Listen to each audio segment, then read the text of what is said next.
All right. Thanks, everyone, for coming out. Caffeinated conversations this morning. I do want to give an acknowledgement to our sponsor, Atlantic Broadband Business, and we do have Jesse Reeves here today to say a few words on behalf of the sponsor. Thanks, Jim. My name is Jesse Reeves from Atlantic Broadband Business, and we're happy to sponsor this event once again, the Caffeinated Conversations. For over, 13 years now, I've been helping local businesses by providing, voice and data services. And with this past year, we've noticed a huge increase of the demand for bandwidth. So if anybody needs any help with anything as far as data services, feel free to reach out to me locally. I'd be happy to help go over your current services or help you with new services. But thanks again for having us, and look forward to hearing my favorite senator, Senator Tom Young. Awesome. Thank you, Jesse. I appreciate it. And it looks like we got a good crowd today. So just a few quick reminders before I turn it over to Senator Young. Just keep your mics off while he's presenting. And if you have questions that pop in your head as we go, I'll be looking at the chat. So type them into the chat, and then I'll run through the list at the end and see how many we can get through. So I'm going to turn it over to Senator Tom Young today, who is the chairman of the Aiken County Legislative Delegation, who will provide us with a legislative update today. Senator Young is also a member of the AikenChamber's Board of Directors and serves as our legal counsel. And fun fact that I didn't know until preparing for today is that Senator Young was actually the first chairman of the Aiken Young Professionals 15 years ago. So it's a fun little tidbit to learn today. So Senator Young, I'm going to turn it over to you, and thanks for being with us today. Thank you, Jim. Thank you, David, and the team at the Chamber. And I want to thank Jesse and Atlantic Broadband for sponsoring this event. I appreciate the opportunity I have to address the group this morning. I did prepare a PowerPoint presentation that Jim is going to put on here so that we can share it, and he's going to advance the screens as necessary. I found that when I have spoken to groups around the county and in this region of the state, that having a PowerPoint is very helpful as we move through some issues that I'd like to cover this morning. So if we could advance to the next screen. So first thing I want to do is thank everyone for the opportunity that I have to represent Senate District 24 in the General Assembly. It's a great honor for me to serve, and I appreciate that. Next one. For those of you that may or may not know, we have 8 members of the General Assembly who represent portions of Aiken County. There's 3 in the state Senate. Nikki Setzler represents District 26, Shane Massey, District 25. I represent District 24. We have 5 members of the South Carolina House of Representatives. They are Bart Blackwell, Bill Clyburn, Bill Hickson, Melissa Oremus, and Bill Taylor. This is a new 2-year session. Every odd year is the first year of a 2-year session. We have in the South Carolina Senate 46 members, of which 30 are Republicans, 16 are Democrats, and we have 124 members of the South Carolina House of Representatives, 82 Republicans, and 42 Democrats.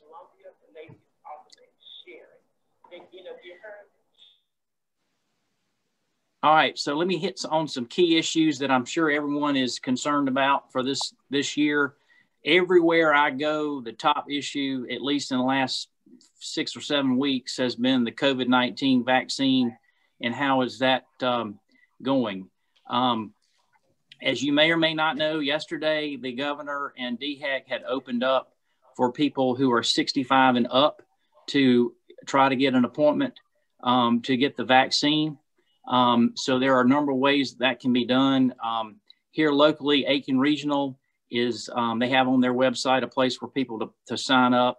Augusta University Health is doing vaccinations at Aiken Tech. As long as they have vaccine available each week. They have some scheduled for later this week, and the sign up is on their online portal. Rural Health Services, which is the Clyburn Center in Margaret Weston, they have a sign up portal on their website, and it's in today's Aiken paper that they're doing a clinic in Windsor for Windsor area residents with a zip code of 29856 this Thursday.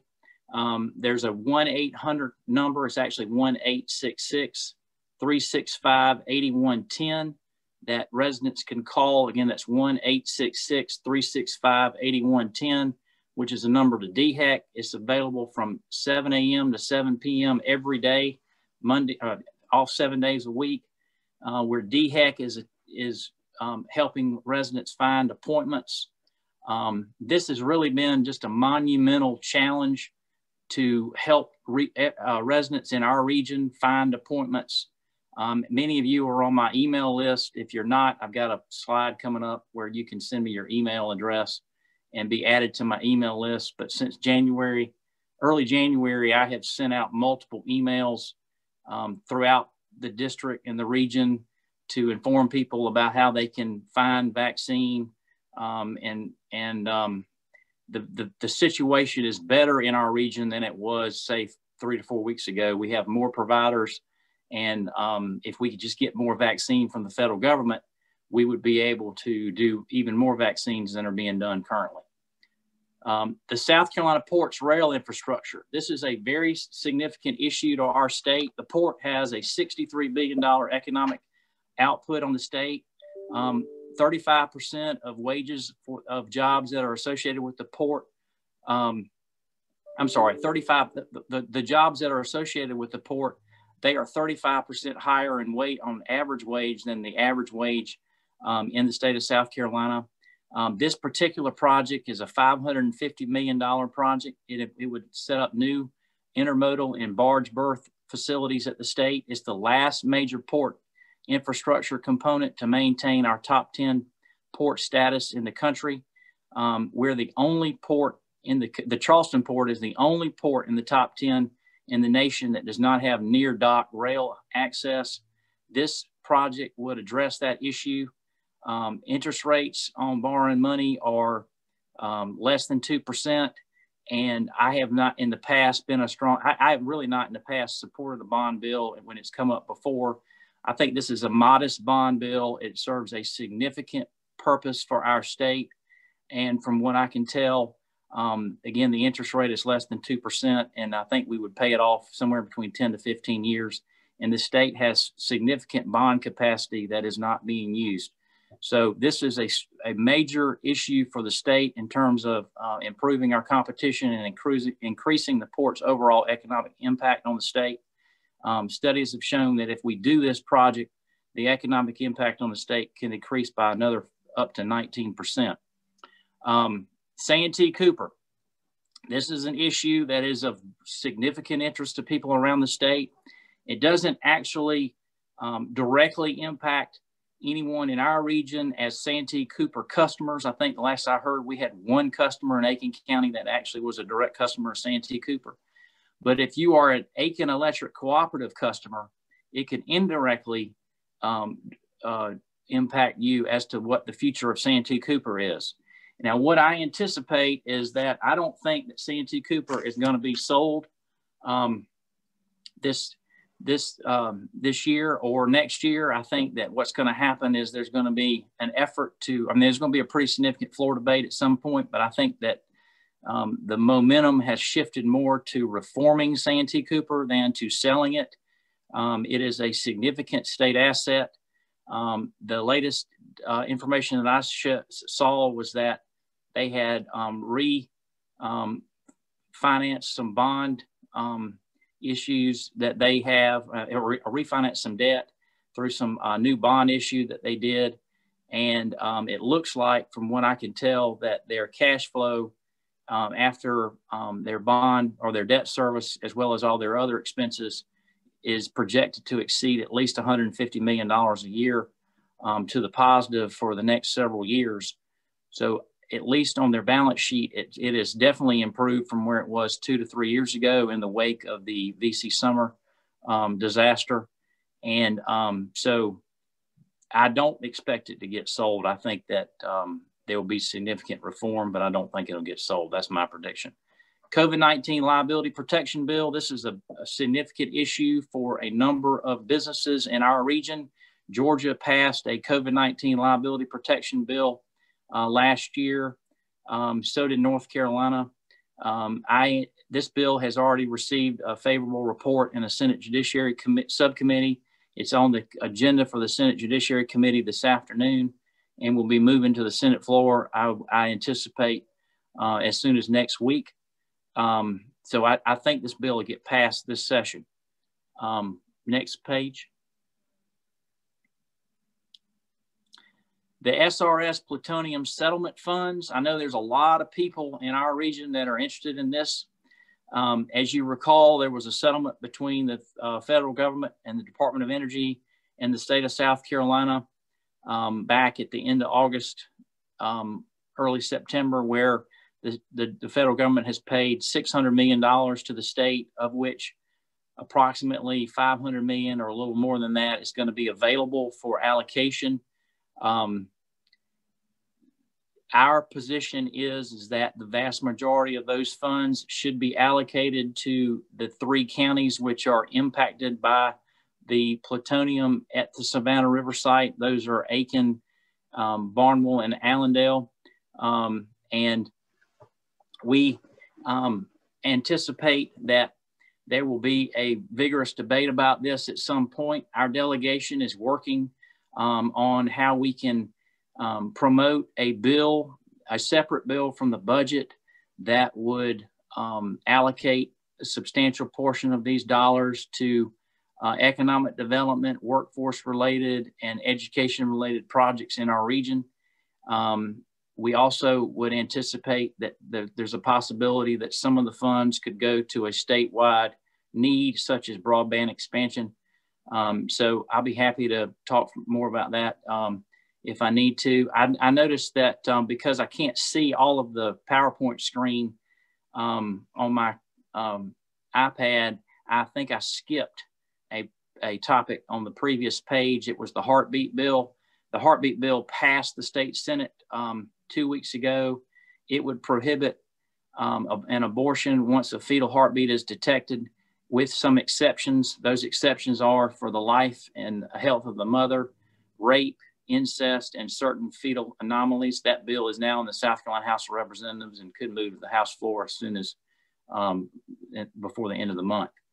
The Hands-Free Act, I apologize for the typo on that screen, but this is the bill that Representative Taylor and I have pushed respectively in the House and Senate for the last few sessions. And what we're attempting to do here is to have a requirement in South Carolina that's similar to Georgia, or the same as Georgia, where you cannot use your cell phone while you're driving unless you use it in a hands-free manner.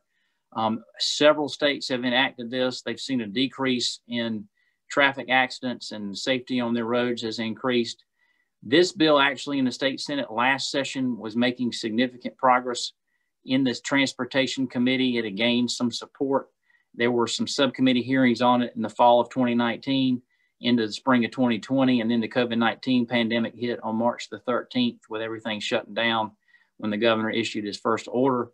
And so we didn't get to do anything further on it in 2020. It's filed again in both houses, in the Senate and the House. And I'm optimistic that we'll maybe see some movement on this before the end of the 2022 session. Whether we get it done this session or not, it's going to have to move quicker out of one of the bodies in order to get through either body by the end of March, I think, to have a chance to pass before the middle of May of 2021. Election laws, there may be some changes to our election laws that would be considered by the General Assembly during this 2-year session. One of the things that came up in one of the lawsuits that had been filed against the state prior to the 2020 presidential and general elections was that there is no consistency from county to county as to how the witness requirement on an absentee ballot is followed. And so I would think what I anticipate is that there will be some clarification on what a county elections office is to do to verify the witness requirement on an absentee ballot so that there's consistency amongst all 46 counties.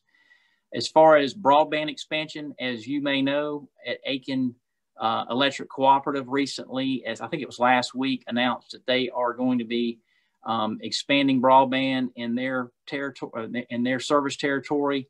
I think they're going to start out working on Wagner and Sally and the surrounding area.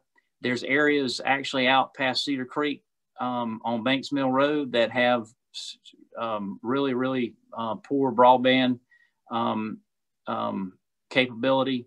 There's areas also throughout the eastern part of the county that have significant broadband deficiencies. And this is really a statewide issue. I anticipate that with the efforts of the cooperatives, electric cooperatives getting into this, they're not all doing it, but several are, including Aiken Electric Cooperative, and I applaud them for that decision. But I do think that there will be increased effort by the state to determine how we could identify some dollars to be used as matching funds to expand broadband in the state. Education, there's always issues related to education. One of the things that is currently on the Senate floor is a bill that would allow the state superintendent to take over an underperforming school district where the school district has underperformed for at least 3 consecutive years. Underperform would be defined as a below average or unsatisfactory rating where at least 65% of the schools in the district are either below average or unsatisfactory for at least 3 years. There's also a bill that's anticipated to move to the full Senate Education Committee that would allow the governor the ability to remove school board members in a school district for the same things that a governor currently can remove officials for, which includes malfeasance, misfeasance, neglect of duty, misconduct, chronic absenteeism, and some other things that are listed in the statute. The budget, let me just hit on that real quick because I know that some people may have some questions. As of January, the fiscal outlook for the state was that we would have $182.2 million in net new recurring general fund revenue. There was an estimated new general fund non-recurring revenue of $987.4 million. That's actually one-time money. I believe that we have are already considering using some of that one-time money, actually $208 million, to expand COVID-19 vaccine efforts in the state with state dollars. That $987 million does not include the SRS Plutonium Settlement funds. And so what I would think, at least based on what I'm hearing from Senate Finance staff and the Finance Committee leadership, is that it's probably not likely to see increases in recurring budgets for agencies this year. But I anticipate that there will be a good chance that we can maintain the budgets at where they are using the increase in recurring dollars and non-recurring funds. So it looks like it's about 9:20, and I'll be glad to take any questions. Let me just mention, as I said earlier, if you're not on my email list and you want to be, if you look at this slide, it's got my email address, tom@senatortomyoung.com. Send me your email address and I will add you to my email list.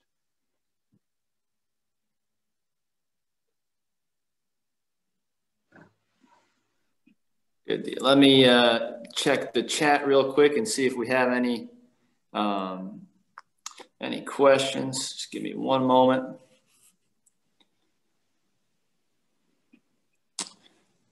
All right, the first one is the General Assembly the sole funding entity for the Port Rail Infrastructure Project, or are there other partners? No, my understanding is that that's a $550 million project, and it would all be funded with this bond initiative if the General Assembly approves it. Okay. Oh, let me see.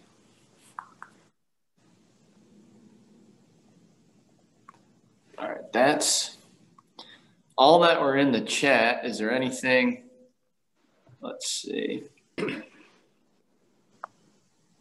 On the list here. David, I'll jump in a minute. Senator DeYoung, back to the settlement funds. Do you think that will be allocated and resolved in this session? I think our goal is to try to get it resolved by the end of the session in the middle of May. The governor has stated in his executive budget that he thinks that the allocation of those dollars should be done separate from the appropriations bill. At this time, I also believe that that would be the proper course of action on how to on the vehicle upon which to appropriate those dollars. So we would have a separate bill to direct where those dollars go. And so I'm optimistic that will happen.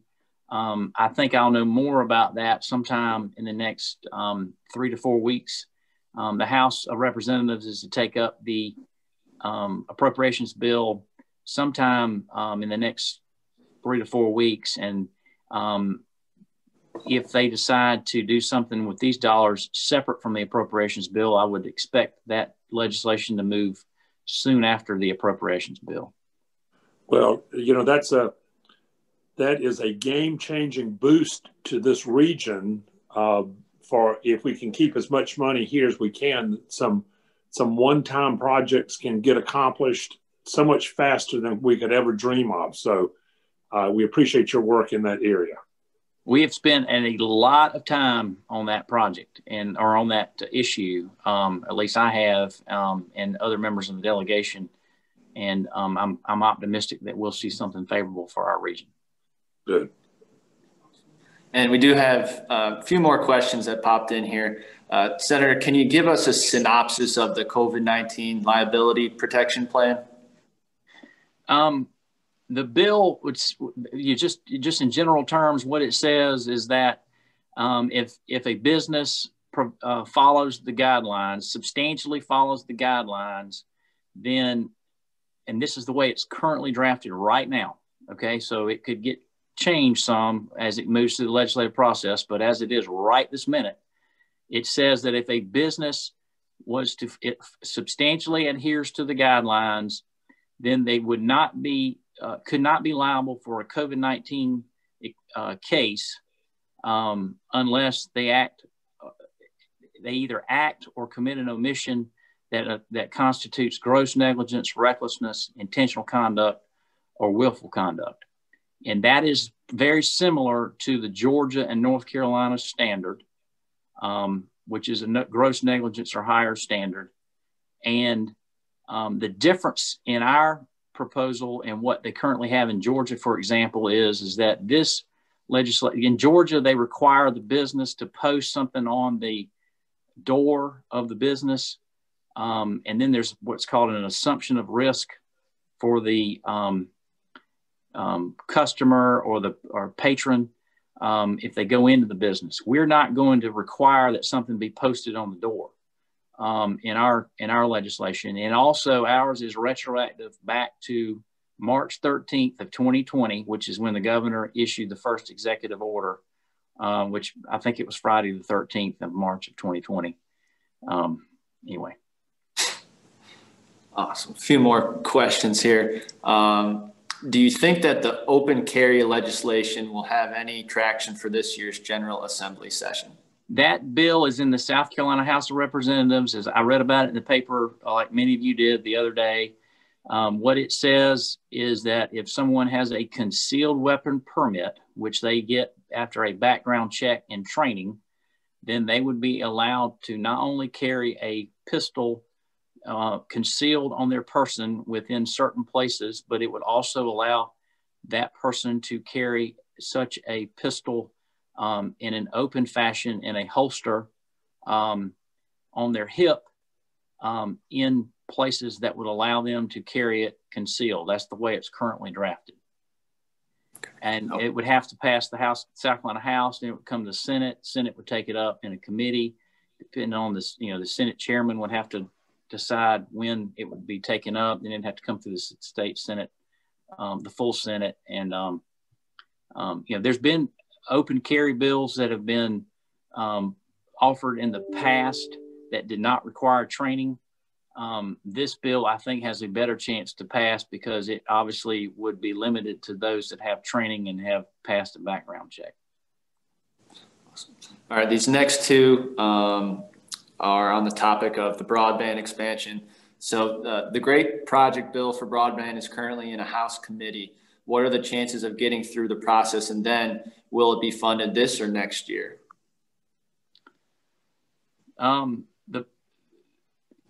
You kind of broke up for a minute. I didn't hear all the question. Yep. So it says the great project bill for broadband is currently in a House committee. What are the chances of getting through the process, and then will it be funded this year or next year? The great project bill?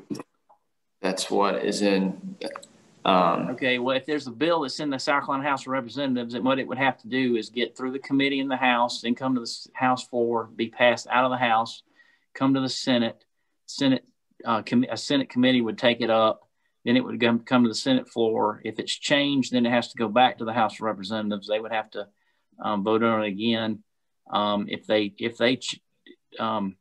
change it again, it would have to come back to the Senate. Eventually, it would go to the governor, and if he vetoed it for some reason, it had to come back to both bodies for consideration of the veto. So anyway, there's always a chance it could pass. If it's a broadband related bill and it's got leadership of the House supporting it, I would think it's going to pass and come to the Senate within the next 45 to 60 days. And then on the same lines, this two-part question. Was the broadband expansion subsidized with state funds? And is there an anticipated timeline of connecting the state's rural areas? The broadband expansion, I assume that question is related to the broadband expansion that took place last fall, and there were efforts around the state with what we did was we allocated CARES Act dollars. That was dollars that came from the federal government. There was CARES Act money that was allocated for broadband expansion in places around the state. They were used as grant money. As I recall, the co-op here, as well as others in various parts of the state, were eligible to receive those grant dollars.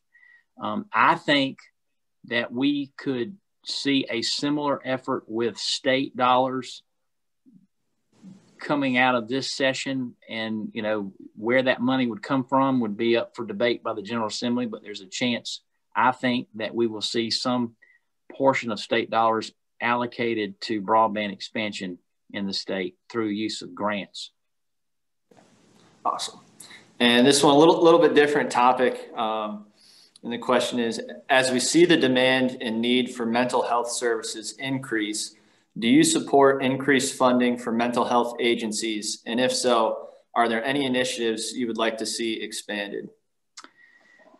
Mental health is obviously an issue that many families deal with. That doesn't get a whole lot of attention on a regular basis in Columbia at the state level or the local level, but it impacts so many of us on a daily basis. And what I would support allocating more dollars toward mental health services. I don't serve on the finance committee.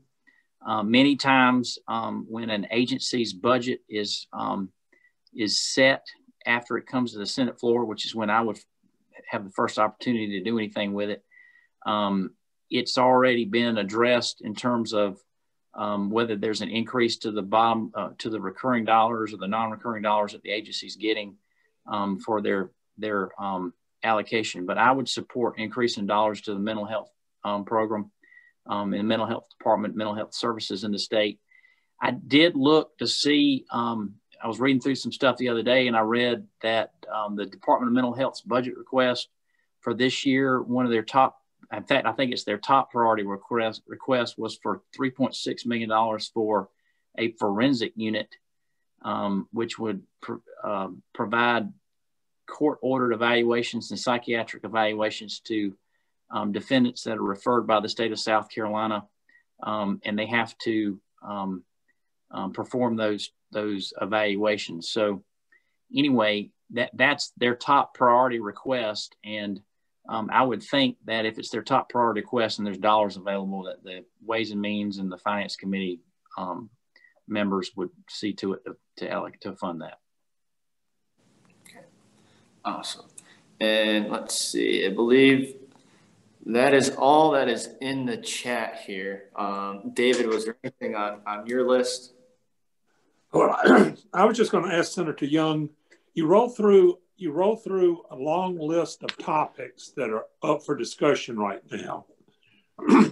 Are there topics or pet issues of yours that are not being discussed that you would like to see discussed by the General Assembly? Well, there's always issues that I would that I think that are a top priority that maybe hadn't made it to the front yet. I mean, for example, the Hands-Free Act. It has not yet been set for a subcommittee hearing yet this session. So I'm working on that to try to get a subcommittee set on it. I mean, that's a big issue for folks in our area. Before COVID, that was probably the top issue I was asked about whenever I went places to speak, as I was asking, when are we going to pass something similar to what Georgia did on hands-free? And so, that's one issue. Another issue that I've worked on in the past is school district consolidation. And we've actually seen significant progress on that through some legislation that I filed 2 years ago that was adopted in a budget proviso, and that has encouraged the consolidation of some very small school districts in the state and other places. And I think that there could be some further movement along with school district consolidation, although there's not a standalone bill at this time. There's also issues related to higher education. I know that the technical colleges, I see Dr. Mahan on here, they do a fantastic job. We have what many believe to be the top technical college system in the country. I know Dr. Hardy was in Aiken yesterday at the Rotary Club as the speaker, and there's a summary of his talk in today's Aiken Standard. And also on higher education, we want to try to do what we can to make sure that the colleges and universities are able to, like the K through 12, are able to get back to in-person instruction as soon as possible, and that we maintain the cost of higher education in South Carolina to the average family, that we either keep it where it is or somehow figure out a way to reduce the cost so that it remains attainable to the average person in South Carolina. Thank you. I'm also interested, you provide great constituent service. You care about your constituents and you want to help them every chance you get. What are maybe the top 3 issues that you get calls about? Right now, COVID. Yeah. COVID vaccine. Yep. That's one. Road issues. There's always folks that are calling about some issue, a pothole or some, road related issue. That's the top one. And Department of Employment and Workforce. I think we get a lot of calls related to DEW, especially after the COVID relief went into effect.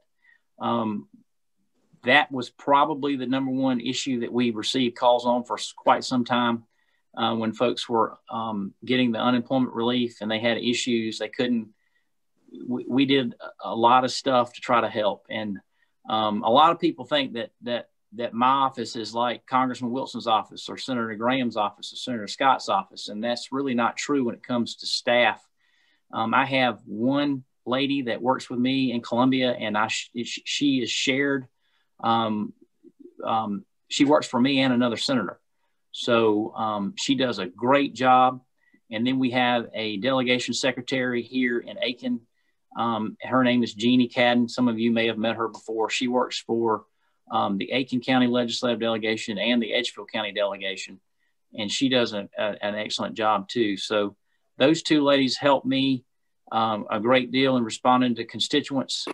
And then, if there's an issue like yesterday, somebody contacted me, want to know about a particular bill, we can contact the staff on a certain bill and get help. And then we can, disseminate that information to the constituent. But I had the opportunity to work with Senator Strom Thurmond many years ago And I saw how his office was just outstanding in constituent service. And I felt like that once I got elected to public office, that we were going to try to do the same thing and have an outstanding reputation for constituent service. And so we try to go above and beyond to help our constituents. And you've done that. Jim? Last question here that just popped up, and then we'll let you go, Senator Young. Will the redistricting be taken up in this session, or do you think that'll be next year? You know, I didn't put that on the slide. That's a good question, and that's an excellent question. So this is a redistricting year, and the reason I didn't put it on the slide is I'm not sure yet when it's going to come up.